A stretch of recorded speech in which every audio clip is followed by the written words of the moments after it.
What's up, everyone? Welcome to our top 10 NBA point guards video, where each of us have made our lists of top 10 point guards for the 2021-2022 NBA season. So we're going to debate why these guys are in our top 10. So let's get into it right now. Let's start with some honorable mentions here. Who do you have just off of your top 10 list? Yeah, so I have three, and it's really tough because I view these guys as so close together. But the three I left off were Jamal Murray, LaMelo Ball, and Ben Simmons. The reason being is LaMelo Ball, I think, will climb on. He's just young, and you want to see more out of him. And for Ben Simmons, it's obviously the inconsistencies. With Jamal Murray, it's just really tough because he plays in such a good Denver system. I almost had to dock points because he's in such a good position. Right. Whereas I feel the guys above him are more explosive, more proven, maybe even more rounded, and they're doing more for their teams as individuals. Yeah, for sure. Who do you have? So to add to Jamal Murray and LaMelo Ball, I didn't have Ben Simmons on my honorable mention list just because we saw a low point that we really haven't seen in any NBA player, and I don't really know what to make of him, so I just left him off. I have Kyle Lowry on this list, Malcolm Brogdon, Drew Holiday, and Mike Conley are the four. Quite a few, because it is the deepest position in the NBA. It's a very guard-heavy league and a very point guard-heavy league. So with that, you're going to see a lot more guys that could very well be argued on this list that just get left off. And you can probably look for those when we do our top 50 video. It'll probably reflect in our top 50 rankings. So I won't go too deep into those guys right now. So yeah, let's kick it off with 10. I have Drew Holiday, and it was this playoff run that really brought him into my list because there was no solving the pairing of Devin Booker and Chris Paul. It was Drew Holiday that got the job done in games 3 to 6. Yep. So his defensive game gets him there, and in the early rounds you saw how he helped scoring. So it's really that ring that puts him on. I'm not sure if he'll be on next year, but if he continues this play, I think he's stable to be in top 10 talks. Who do you have at 10? Just going with the Drew Holiday. I left him off just because this was the first year we've seen the best Drew Holiday we've ever seen. Yeah. And I think if he does it again next year, I think he certainly makes the top 10 list. In terms of defense, he's one of the best defensive guards in the NBA. I just want to see a little more consistent offense out of him. Fair. But at 10, I have Colin Sexton. And Colin Sexton is one of those guys that he is complete when it comes to the two-way game. He's intense on the offensive end, he's intense on the defensive end, and it's that intensity that allows him to take over games, like we saw when they were playing the Brooklyn Big Three earlier in the season, and he dropped around 50 points or so. Yeah. They absolutely walked over them. He walked past the Big Threes and James Harden, I got you guys tonight, and he put up big numbers, got the dub. And I think as he matures as a player, the fact that he's so young and he already has this two-way ability, I think he can only skyrocket up this list. And it'll be interesting to see, because all signs point to him moving out of a tough-to-gauge Cleveland system and a very young and immature Cleveland system. So I think as he moves out, his maturity in a basketball sense will only prove to gain. And he should shoot up this list, but I felt his two-way game was good enough to make the top 10. Fair enough. At 9, I have De'Aaron Fox. Why I have him at 9 is, well, he's the fastest player in the NBA, and he put up numbers this year. Much to Russell Westbrook's chagrin, he is the fastest player in the NBA. Yeah. He's been complete on both ends, I feel. It's more so his team that holds him back, because I don't think he should be that number 1. I think he needs a complementary player at least. Buddy Hield isn't quite that guy, and the rest of the team, they just don't live up. It's tough in Sacramento to really I think that's where he's held back. It's Yeah. just the team play. He hasn't been able to prove that yet, but as an individual, I think he's a fantastic player. Who do you have at 9? At 9, this is where I have John Morant. And John Morant really showed that he is Memphis Grizzlies basketball.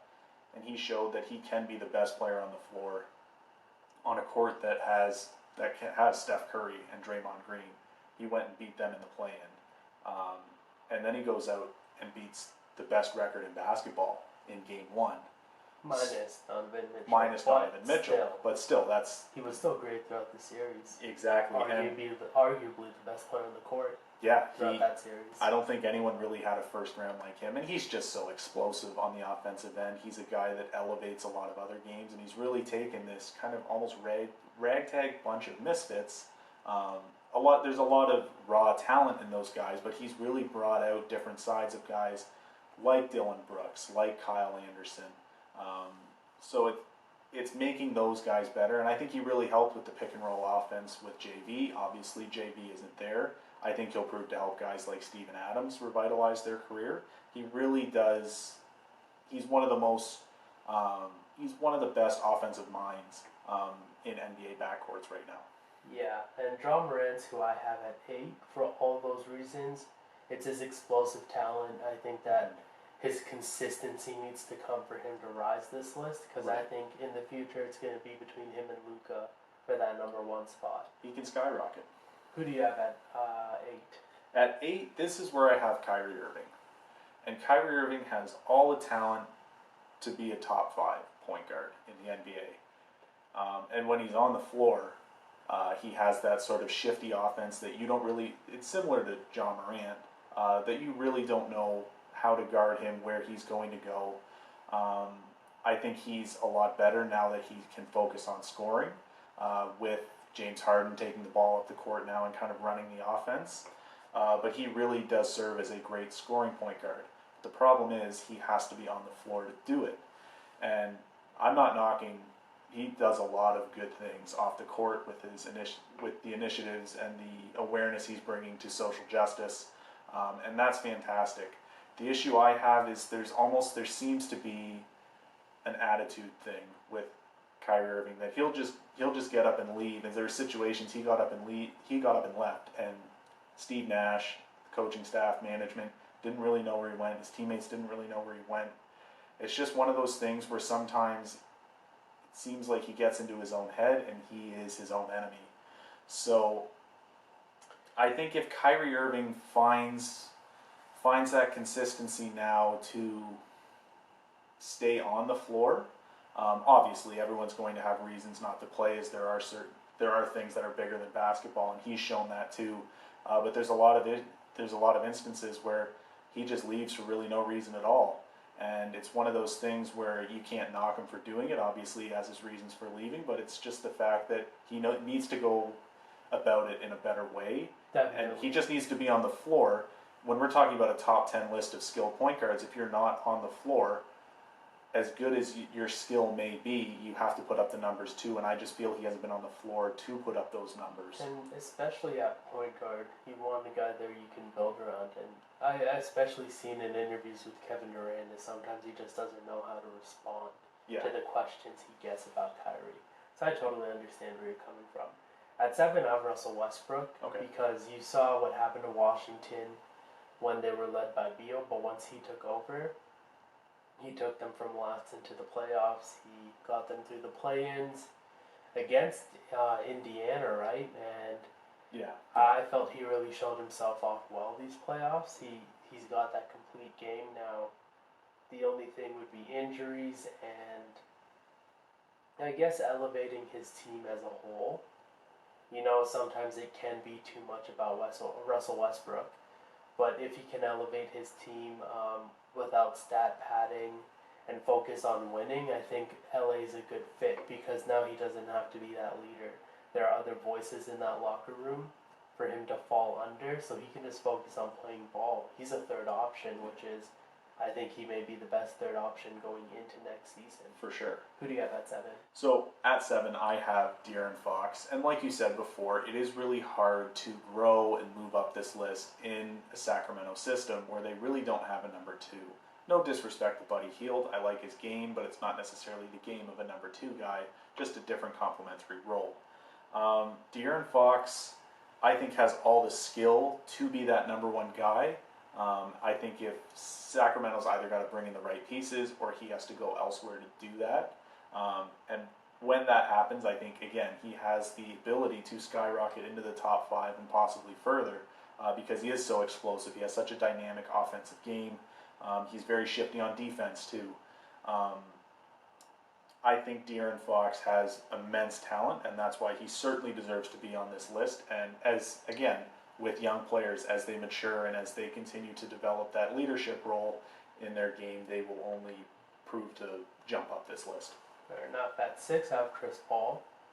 And we mentioned 2 guys in the shooting guard video, along in Shai Gilgeous and Devin Booker, who I believe went up our list because of his impact. 100%.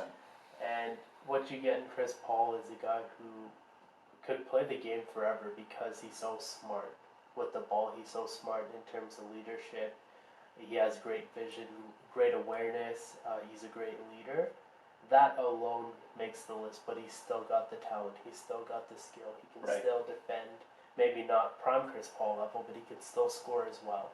So he's a threat in every area, and it's the way he elevates his team that has me placing him at 6. Who do you have at 6? At 6, this is where I have Russell Westbrook. And like you said before, Russell Westbrook might be the best third option in the NBA right now in LA. As this will be a great season for him, that there is no pressure on him to lead this team. If this team doesn't go far, it's probably the first situation where nobody can blame Russ for it. It'll be because of either injuries or it'll be because Anthony Davis and LeBron James didn't perform the way people wanted to. Because you know what you're going to get with Russ. Russ is a very consistent player. He's going to be on the floor, and when he's on the floor, he's going to give 110% effort, like he always does. And some of the stuff I've kind of thought that a lot of his stats have been stat padded there. He's looking to find ways to get triple doubles, but at the end of the day, you still have to do it, and he still has insane numbers.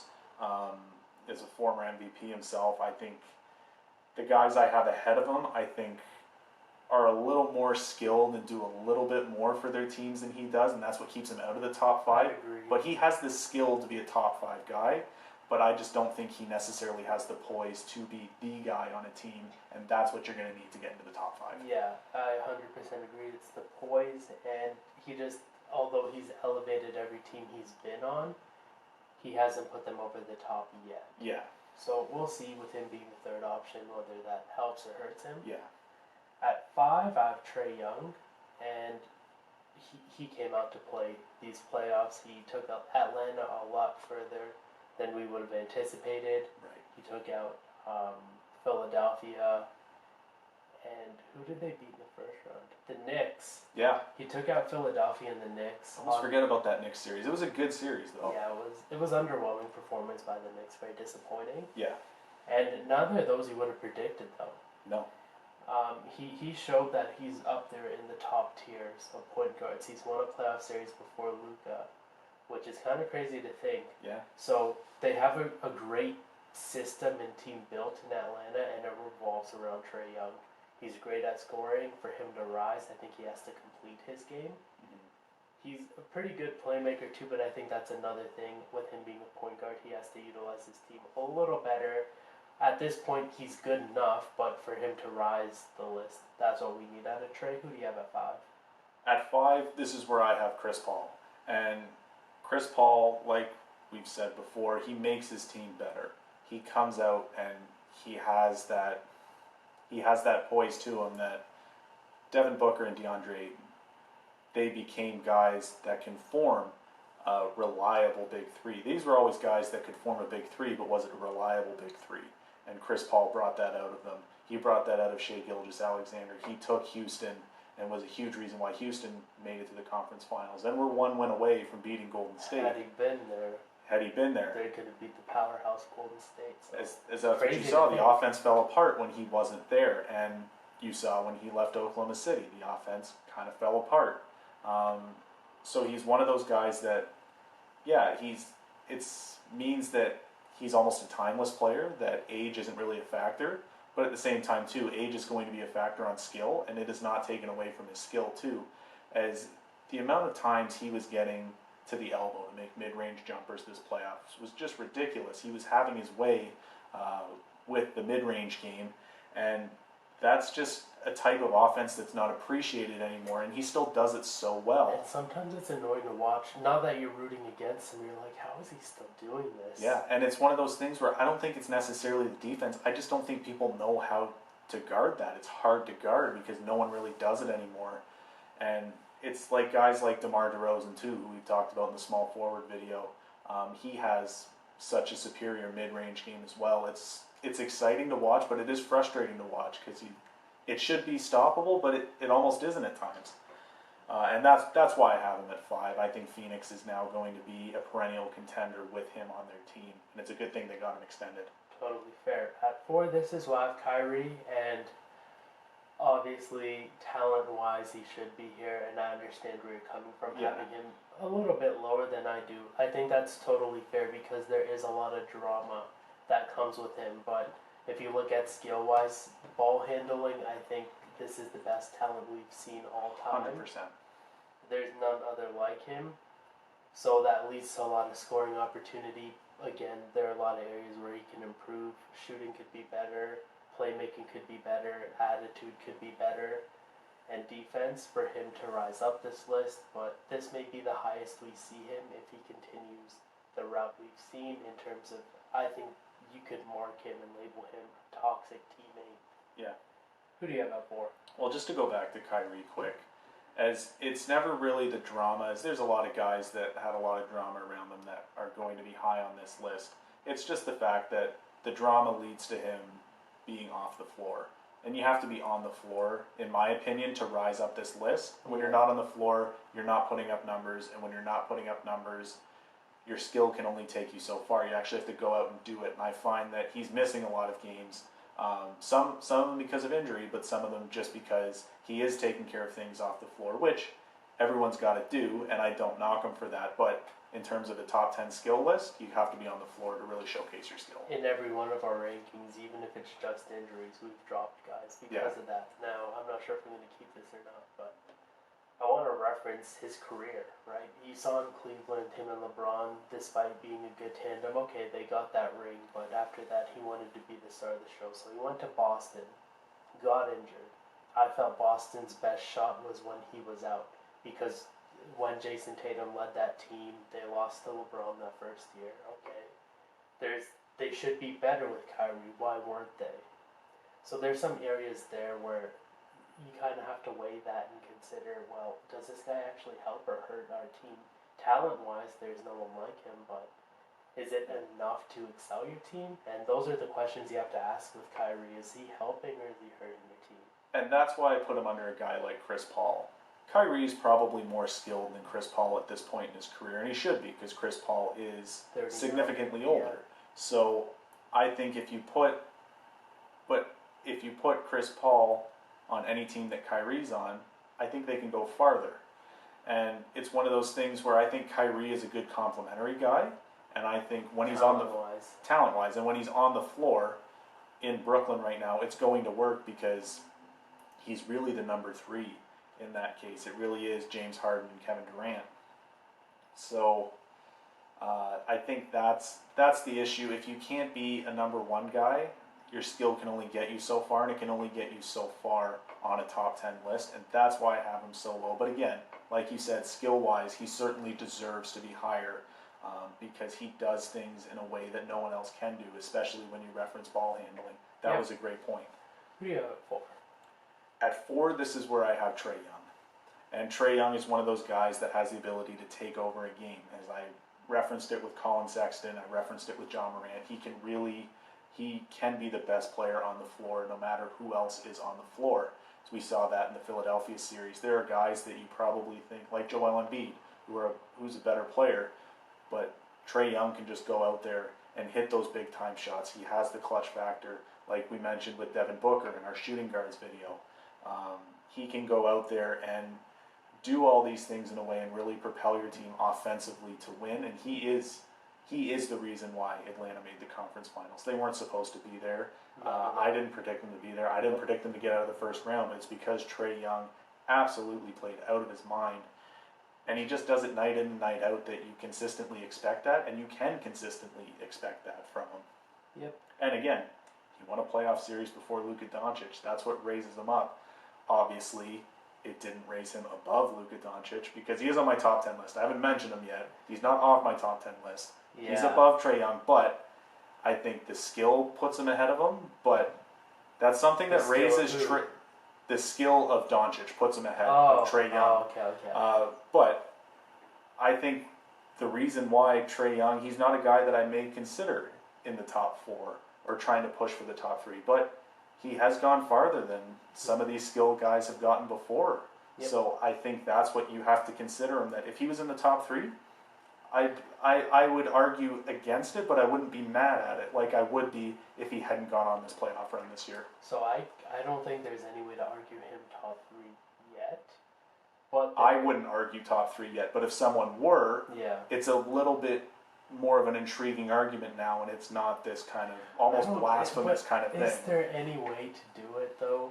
Because the three ahead of him, and who I have at 3 and Luka Doncic, is just. I also have him at 3, so let's just discuss Luka Doncic. Yeah, you can't anybody below. I don't think you can argue above Luka Doncic because he's so dominant. He may be the most dominant point guard in the game right now. Oh, for sure. And again, I wouldn't make that argument. Yeah, I'm just saying but I'm it's saying, not as outrageous as it has been in the past, seeing what Luka Doncic did on the floor this year. Yeah, I don't know. My point is that I don't think there's any way you can be right in arguing Trae Young into the top 3. I don't think you can be right, but I'm willing to hear the argument. Is what I'm saying. Okay. That's what I'm saying. It's not as out in left field as it was before, because he's made it to the conference finals, and he almost made it to the finals. You know what? You do have to put some respect on his name. My bad. Back to Luka. Yeah. Luka, like I said, I feel is the most dominant point guard. I think it's just got to be a series win that puts him ahead of guys. For sure. He's shown clutch moments, but I think the guys ahead of him have shown more clutch moments. It's just age and experience and playoff success that have Luka low.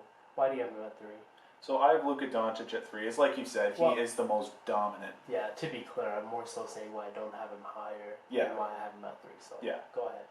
He is dominant, but again, he doesn't necessarily have that track record of making it out of the first round. And not really. He doesn't have that track record of making it out of the first round. And a lot of it has been he doesn't have the supporting cast. You can't put the blame on him because he comes in and balls out every night. And I think what makes him so physically intimidating is the fact that, it's pretty self-explanatory. He's physically intimidating for a point guard. He's a guy that you can shift to the wing if you want to, if they wanted guys like Jalen Brunson running the point. But he's a guy that he's hard to stop. He's got that clutch factor that, we talk about with guys like James Harden, Steph Curry and stuff. He has the ability, as you saw it in the bubble, when he hit that ridiculous shot from almost half court with a hand in his face. He has the ability to make those big-time shots, those big Kobe-like shots. And he will only rise on this list. He will never be out of the top 3. Despite the fact that maybe some Atlanta fans may make that argument, just because Trae Young's gone farther than him. Again, I wouldn't. I'm willing to hear the argument. If you told me it before, I wouldn't have been willing to hear that argument. I think it's ridiculous, but Trae Young does have the playoff results that we kind of expected Luka to get first. That's a great point. So now we have the top 2, and it was tough for me to put Luka at 3, but Damian Lillard's just been so clutch. He's done it time and time again. He had 19 out of 21 points in Portland's final game against Denver. Had he had some support, he would have taken out who I felt, even without Jamal Murray, Denver was a juggernaut. So it goes to show how Dame impacts his team and elevates the players around him, but how he himself can lead a team, and in a way we haven't seen since, again, Michael Jordan. I don't think we've seen any individual player lead a team by scoring the way he has and the way he can. Of course, there could be defensive improvement, but he can play make well, he can shoot well. And at points, I would almost argue him above who we have at 1. But before we get into that, why do you have him at 2? So yeah, I do have Damian Lillard at 2. I didn't make that clear before, but I do have Damian Lillard at 2, as I think it's at this point it seems almost self-explanatory considering who's at number 1. Yeah. But a lot of the arguments I was making before with Trae Young and Luka Doncic is more skilled than Trae Young. For sure, 100%. Yes. There's no argument there. I would actually argue Trae Young offensively. I think Trae Young may be the more talented player, but overall, yeah. But Damian Lillard, I think it's on par with Luka Doncic. But Damian Lillard's also gone on deeper playoff runs. Damian Lillard's made the conference finals. So the argument that I was talking about before, that Trae Young has that playoff experience that we thought Luka would have, Damian Lillard has that. And Dame did it first. Damian Lillard has the same, and you could argue, a better skill set than Luka Doncic. Yeah.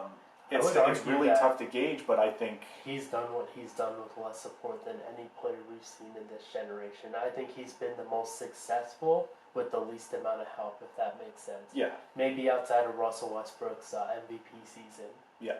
I think that's why he's at number 2, and he continues to play at that level. Exactly. At number 1, though, you can't beat this guy.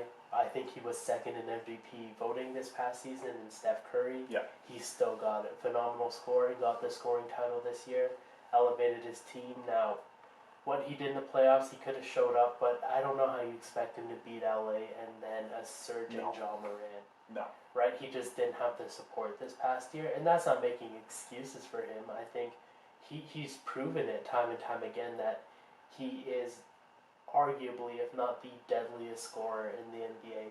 And from 3, I mean, we've seen nothing like this. He's the greatest shooter of all time. Easily. Why do you have him at 1? As I think I made the 1 point, he's the greatest shooter of all time. But again, he, like you said before, he is probably the most. Luka may be the most physically intimidating. Steph Curry just might be the most intimidating. You can't really guard him because he will pull up and shoot from absolutely anywhere. He has unlimited range, it seems, and it's you can't prepare against that because you can play the best defense of your life against him, and it doesn't matter. He's so quick off the dribble, and it's one of those things that even if you guard him well from 3, well, he can blow right past you, and he is very crafty when he gets into the paint as well. And I think his game is only elevated now that Draymond Green's game has adjusted, that the offense runs through Draymond Green in terms of a playmaking sense. But now that gives Steph Curry more ability to become that much more deadly on offense, that he doesn't have to always create his own shots. And he has guys that can create shots for him. Yeah, and you watch guys try to defend him. It's just a scramble. Yeah. You see him run up and down the court, side to side. He's all over the place, and even if you keep up with him from a physical standpoint, he'll still shoot it over you. He can still drive. His interior game is, in my opinion, underrated because he can get in those tight areas and make shots work. And we reference Kyrie Irving's ball handling skills. I think Steph Curry's second. Steph Curry's second, and you could make the argument that he is almost, if not on par, with Kyrie Irving too, as he can put guys in a spin cycle if he wants to. Yeah. And with that, that'll do it for our top 10 NBA point guards video. Thanks for watching, guys. If you liked the video, give it a like down below. Subscribe so you don't miss any of our other uploads. Comment down below what you think of our top 10 lists and who you would have in your top 10 lists. Let us know your thoughts in the comments below, and we'll see you in the next video. Peace.